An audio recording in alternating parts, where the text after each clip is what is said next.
CSGO xin được chào các bạn.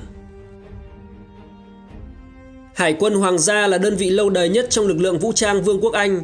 Từ thế kỷ 18 đến nửa đầu thế kỷ 20, đơn vị này đã trở thành một trong những lực lượng hải quân lớn nhất và khủng khiếp nhất trên thế giới, đóng vai trò chủ yếu trong việc xây dựng một đế quốc Anh hùng mạnh lúc bấy giờ.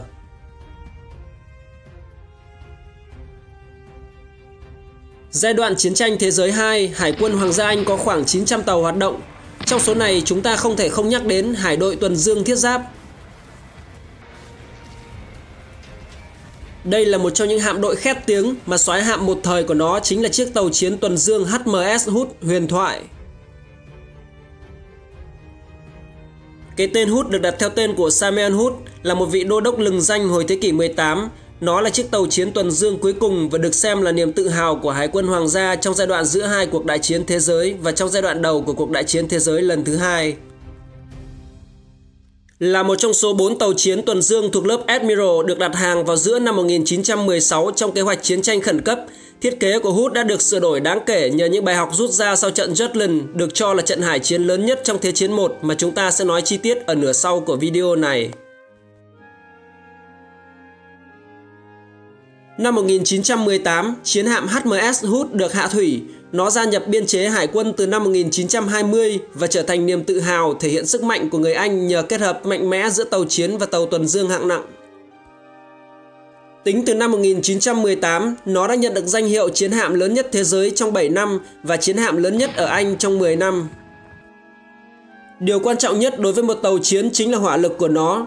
HMS Hood sở hữu 4 tháp pháo chính, mỗi tháp pháo có 2 khẩu pháo cỡ nòng 381mm, tốc độ xoay tháp pháo là 3 độ trên giây. Khả năng xuyên phá của đầu đạn ở cự ly 5 km là 491mm, 10 km là 406mm và 15 km là 337mm, giúp đầu đạn găm sâu vào mục tiêu rồi mới phát nổ. Nhìn sang hệ thống hỏa lực phụ thì nó chỉ được đánh giá ở mức trung bình. Tuy nhiên nếu xét về tên lửa phòng không thì nó thực sự mạnh mẽ. HMS Hood được trang bị 5 bệ phóng tên lửa UPAA Rocket Mk1, mỗi bệ phóng tích hợp 20 ống phóng, nó được coi là sát thủ của các loại tiêm kích.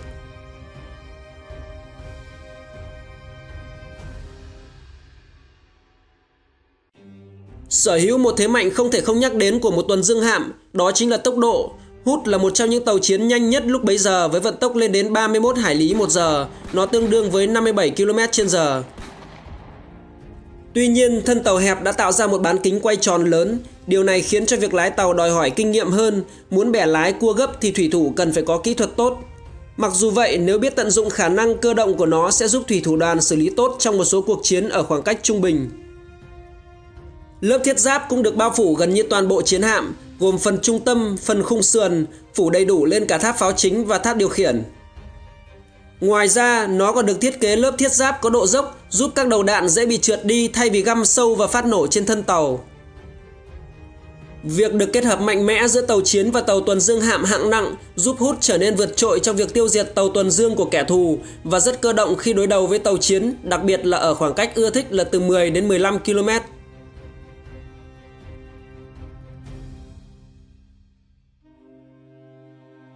Tuy nhiên, trong các cuộc cận chiến, bán kính quay tròn lớn và tháp pháo có tốc độ quay chậm sẽ khiến nó trở thành mục tiêu dễ dàng. Hood cần tuyệt đối tránh điều này bằng cách sử dụng tốc độ của mình để giữ cự ly hợp lý.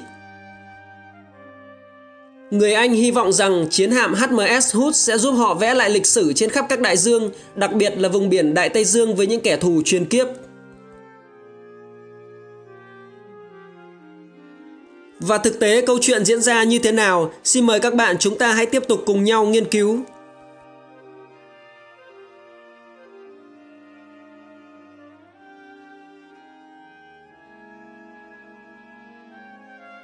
Như đã nói trong đoạn đầu của video, Hood có thiết kế được sửa đổi đáng kể nhờ những bài học rút ra được sau trận hải chiến Jutland. Đây là trận hải chiến được xem là lớn nhất trong Thế chiến 1, diễn ra giữa hạm đội công hải của đế chế Đức và đại hạm đội của Hoàng gia Anh từ ngày 31 tháng 5 đến ngày 1 tháng 6 năm 1916 tại biển Bắc ngoài khơi Jutland thuộc eo biển Skagerrak giữa Đan Mạch và Na Uy. Tại Đức cùng một vài nước ở lân cận Bắc Âu, người ta gọi hải chiến Jutland là trận Skagerrak và là trận hải chiến giữa những tàu chiến quan trọng nhất của cả hai bên. Trận đánh diễn ra chủ yếu vào ban ngày và được xem là kết thúc với bế tắc về chiến thuật, nhưng lại là thất bại chiến lược cho hạm đội công hải của Đức. Sau trận thủy chiến này, Hải quân Đức không thể nào đụng độ với đại hạm đội của Anh thêm một trận lớn nào nữa. Tuy nhiên, nó cũng được xem là một sự kiện tồi tệ đối với Hải quân Hoàng gia Anh. Họ chịu tổn thất nặng nề với nguyên nhân chính là vì hạm đội tàu ngầm 16 chiếc tham chiến của người Đức, trong khi người Anh thì không có chiếc nào.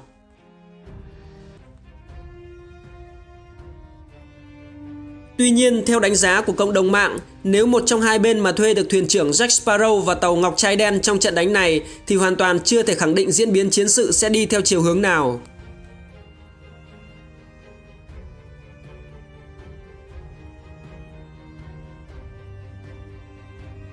Rút kinh nghiệm từ trận đánh nói trên, lớp tàu chiến tuần dương Admiral dự định bao gồm 4 chiếc đã thiết kế để đối phó lại với lớp tàu chiến tuần dương Mackensen và tàu ngầm của Đức, được cho là trang bị vũ khí và vỏ giáp mạnh hơn so với các tàu mới nhất của Anh khi đó. Thiết kế nguyên thủy đã được thay đổi nhằm tích hợp một vỏ giáp dày hơn hẳn, cộng thêm một đáy kép kéo dài theo toàn bộ thân tàu, cùng với các thiết kế độ choán nước đặc biệt giúp hạn chế tối đa khả năng lật và làm cho nó trở thành một bệ súng vững chắc. Từ đó hệ thống vũ khí hỏa lực của nó cũng được tăng cường đáng kể. Tuy vậy, lớp vỏ giáp được bổ sung thêm trong quá trình chế tạo đã làm tăng tầm nước thêm khoảng 1,2 mét khi đầy tải và làm giảm khoảng nổi khi di chuyển với tốc độ cao, hoặc khi biển động, nước biển sẽ tràn lên sàn sau và thường xâm nhập vào các khoang nghỉ ngơi của thủy thủ đoàn qua đường thông gió, khiến cho nó rất ẩm ướt. Đây được xem là một trong những nguyên nhân khiến cho tỷ lệ mắc bệnh lao phổi trên tàu rất cao. Sau cùng, chỉ duy nhất Hood được hoàn thiện do chi phí quá đắt đỏ, đòi hỏi nhiều vật tư và lao động, vốn có thể sử dụng tốt hơn để đóng những tàu vận tải nhằm thay thế cho số lượng bị tàu ngầm U-Boat đánh chìm. Điều này khiến Hood trở thành chiếc tàu chiến tuần dương Anh quốc cuối cùng được hoàn tất. Trong giai đoạn Hood đảm nhiệm vai trò soái hạm của hải đội, thành phần thủy thủ đoàn lên tới hơn 1.400 người. Nó đã tham gia một số hoạt động biểu dương lực lượng từ khi đưa vào hoạt động năm 1920 cho đến khi chiến tranh nổ ra vào năm 1939, bao gồm các cuộc thực tập huấn luyện tại Địa Trung Hải, chuyến đi vòng quanh thế giới của hải đội đặc vụ trong những năm 1923-1924.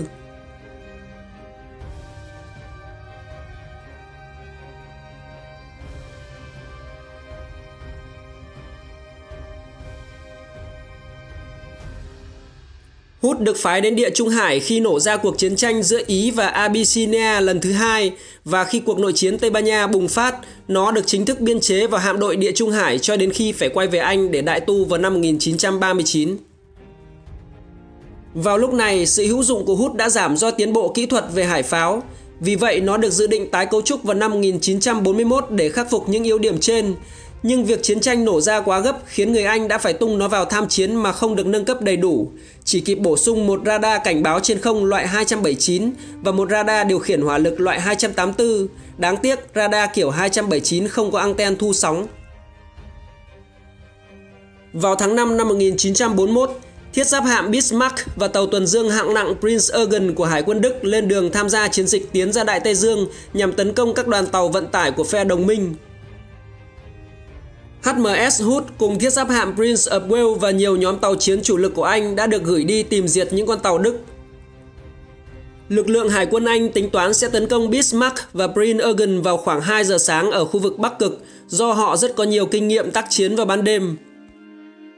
Tuy nhiên, kế hoạch của hạm đội Anh phá sản do các tàu dẫn đầu theo dõi lại mất dấu tàu Đức từ khoảng nửa đêm cho đến 2 giờ 47 phút ngày 24 tháng 5 năm 1941.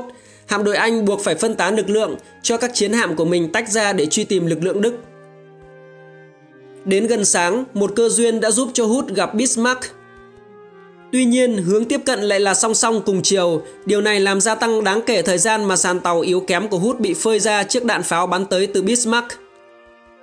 Hạm đội Anh phát hiện tàu Đức lúc 5 giờ 37 phút, nhưng phía Đức nhờ máy dò âm dưới nước của Prince Eugen đã phát hiện ra chân vịt tốc độ cao của Hood từ trước đó. Phía Anh khai hỏa lúc 5 giờ 52 phút và phía Đức bắn trả lúc 5 giờ 55 phút, tập trung hỏa lực nhắm vào Hood. Khoảng 6 giờ sáng, quá nhọ cho Hood khi đang bẻ lái nhằm phô diễn kỹ thuật thì trúng ngay loạt đạn thứ 5 của Bismarck bắn từ khoảng cách hơn 16 km. Ngay lập tức, một vụ nổ dữ dội đã phá hủy toàn bộ phần sau rồi lan ra toàn bộ con tàu. Chiến hạm huyền thoại của Anh bốc cháy rồi chìm dần xuống biển. Cuộc chiến vẫn tiếp tục nhưng đối với riêng Hood, sứ mệnh của nó đã kết thúc trước một đối thủ không đội trời chung là Bismarck. Trong tổng số 1.418 thành viên thủy thủ đoàn, chỉ còn lại 3 người sống sót và được cứu thoát. Theo phía Hải quân Anh, chiếc HMS Hood bị chìm là do trúng một phát đạn pháo cỡ 381mm từ chiếc Bismarck, gây nổ hầm đạn và hủy diệt phía sau của con tàu, sau đó lan ra toàn bộ tàu. Nhiều người Anh cho rằng chiến thắng của Bismarck trước chiến hạm huyền thoại của họ chỉ là may mắn. Nhưng mà thôi, đó là chuyện của người Anh. Còn bây giờ GHGO xin chào và hẹn gặp lại các bạn trong các video tiếp theo.